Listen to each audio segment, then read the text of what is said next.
Yes, हमारा next question है 14 number का प्रश्न। आइए इसे रीड करते हैं और इसमें से रिलेटेड अकाउंट को सर्च करते हैं। पहला ट्रांजैक्शन जो है वो है हमारे पास स्टार्टेड बिजनेस विथ कैश। रुपए से हमने बिजनेस को क्या किया है, स्टार्ट किया है। तो पहला अकाउंट तो हमारा यहाँ से हम क्या देख पा रहे हैं, बोले सर पहला अकाउंट जो है वो यहाँ से हम देख पा रहे हैं कैश।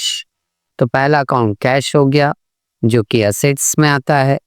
दूसरा अकाउंट बिजनेस स्टार्ट करते समय हमें कौन सा दिखता है, कैपिटल। तो ये कैपिटल हो गई जो कि कैपिटल हेड में ही आती है। रिसीव्ड इंटरेस्ट 5000, किसी ग्राहक से यदि इंटरेस्ट रिसीव हो रहा है तो उस इंटरेस्ट में उससे मुझे एक तरह से देखा जाए तो कैश रिसीव्ड हो रहा है। इंटरेस्ट रिसीव्ड होने का मतलब कैश रिसीव्ड हो रहा है। तो यहाँ पर पहला अकाउंट तो मुझे दिख गया कैश, ठीक है, तो ये कैश पे टिक लगा लिया, असेट सही है हमारी।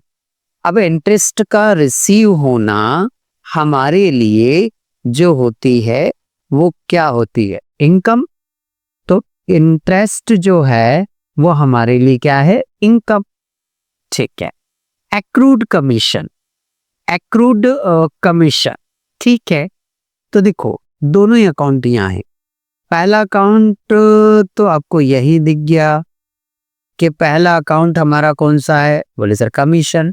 और दूसरा अकाउंट आपको कौन सा दिख गया, बोले सर एक्रूड कमीशन। तो ये दोनों अकाउंट हमें यही दिख गए। पहला अकाउंट हमारा एक्रूड कमीशन और दूसरा कमीशन, ठीक है। सर एक्रूड का मतलब क्या होता है, देखो एक्रूड वर्ड का मतलब ये होता है कि ऐसी इनकम जो हमें अर्न तो हो गई है बट हमें अभी कैश में रिसीव्ड नहीं हुई।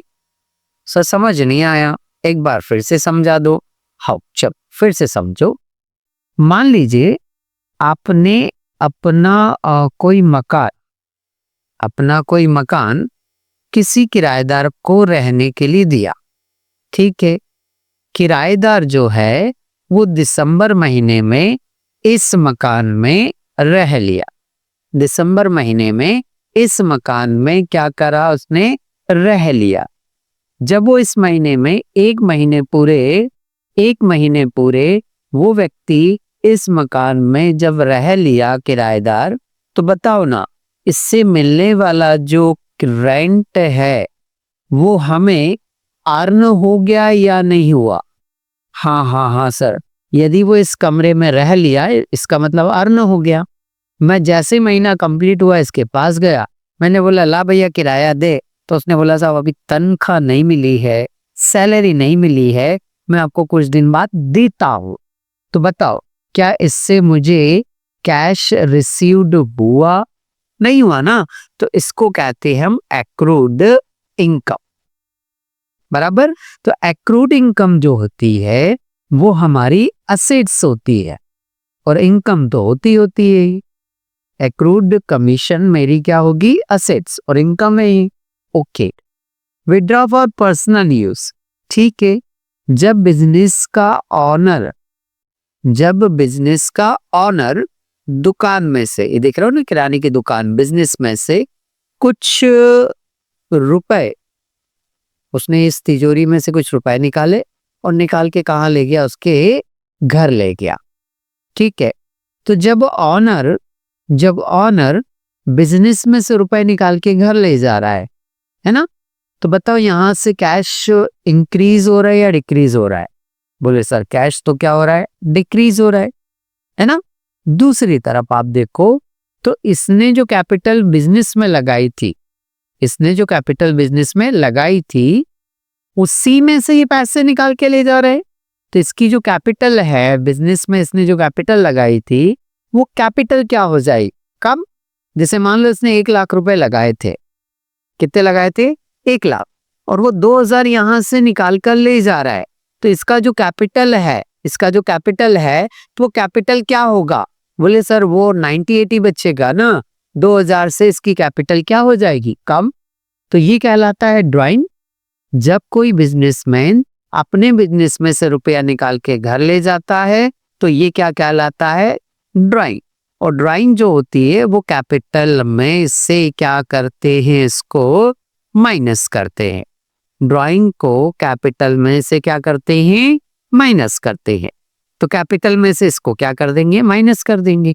ठीक है, तो कैश और ड्राइंग। चलिए इसके कॉलम बना लेते हैं हम। यहाँ ट्रांजैक्शन, यहाँ असेट्स और यहाँ कैपिटल। लायबिलिटी में यहाँ पर कुछ भी नहीं है। ओके, कैश कहाँ आएगा, बोले सर असेट्स में आएगा। कैपिटल कहाँ आएगी, बोले सर लायबिलिटी साइड में आएगी। कैश कहाँ आएगा, असेट्स में आएगा, दोबारा नहीं बनाना।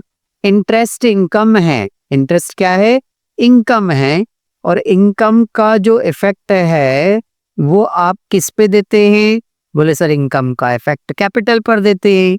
और कैपिटल का कॉलम बड़ा यहाँ पर बना हुआ है। Okay, accrued commission. तो एक्रूड कमीशन हमारी एसेट से, तो एसेट साइड में हमने एक्रूड के नाम से कॉलम बना दिया। पूरा लिखना हो तो आप यहाँ एक्रूड कमीशन ऐसा लिख सकते हैं, नहीं तो एक्रूड से भी काम चलता है हमारा। ओके, कमीशन हमारी इनकम है, इनकम का इफेक्ट किस पे देंगे हम, कैपिटल पर। ठीक है, कैश, कैश का अकाउंट बनाए हैं। ड्राइंग, ड्राइंग का इफेक्ट किस पे देंगे हम, कैपिटल पर। तो ये कैपिटल पर इफेक्ट। तो असेट्स में 2 कॉलम बने, लायबिलिटी साइड में 1 ही है। ओके, सबसे पहले बिजनेस स्टार्ट किया, कैश में आएगा हमारा और कैपिटल में भी आएगा। बाकी कॉलम में डैश या 0 लाइन खींची, टोटल 90,000 और 90,000। इक्वेशन नंबर कौन सी होगी हमारी, फर्स्ट। इंटरेस्ट रिसीव, ये इंटरेस्ट रिसीव, इंटरेस्ट रिसीव होगा, कैश बढ़ जाएगा और कैपिटल भी आपकी क्या हो जाएगी, बढ़ जाएगी। बाकी कॉलम में 0 लिखना है।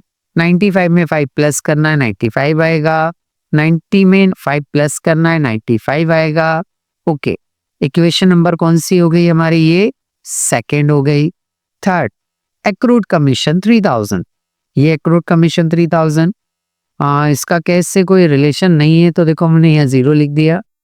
एक्रूड का मतलब क्या है कि कैश रिसीव नहीं हुआ, कैश रिसीव्ड नहीं हुआ तो कैश में नहीं आएगा, एक्रूड के कॉलम में आएगा। और इनकम है तो कैपिटल में भी क्या हो जाएगा, प्लस हो जाएगा। इनकम है तो कैपिटल में क्या होगा, प्लस होगा। इनकम है, इनकम, इनकम हमेशा कैपिटल में प्लस होती है। ये प्लस कर दिया हमने, लाइन खींची, टोटल लगाई, 95 का कितना आ जाएगा, 95। 0 में 30 मतलब 3000 प्लस करना है तो ये 3000। 95 में से 3 प्लस करना है तो ये 98,000। टोटल लगाएं तो ये 98 हो रहा है। ये दोनों अमाउंट कितनी हो रही है, 98, और ये भी कितनी है, 98। मतलब मेरा इक्वेशन सही है। Okay, next, withdrawal for personal use. दुकान में से रुपए निकाल कर घर ले जा रहा है तो दुकान से कैश क्या होगा, कम होगा। कैपिटल भी उसकी क्या हो जाएगी, कम। दूसरी बात, एक अकाउंट यदि असेट्स का है और एक अकाउंट यदि लायबिलिटी का है तो असेट्स यदि माइनस हो रही है तो लायबिलिटी भी क्या होगी, माइनस होगी। ठीक है, नेक्स्ट आगे बढ़े हम। लाइन खींची हमने, लाइन खींचने के बाद में 95 में से 2 माइनस करना है, 93 आएगा। 98 में से 2 माइनस करना है, 96 आएगा। 3000 0 तो यह 3000 आएगा। 93 प्लस 3, 93 प्लस 3 बराबर कितना हुआ, 96, और ये भी कितना है, 96। मतलब दोनों तरफ की इक्वेशन क्या है, बराबर है। तो इस तरह से आपका ये 14 नंबर का क्वेश्चन कंप्लीट हो जाता है।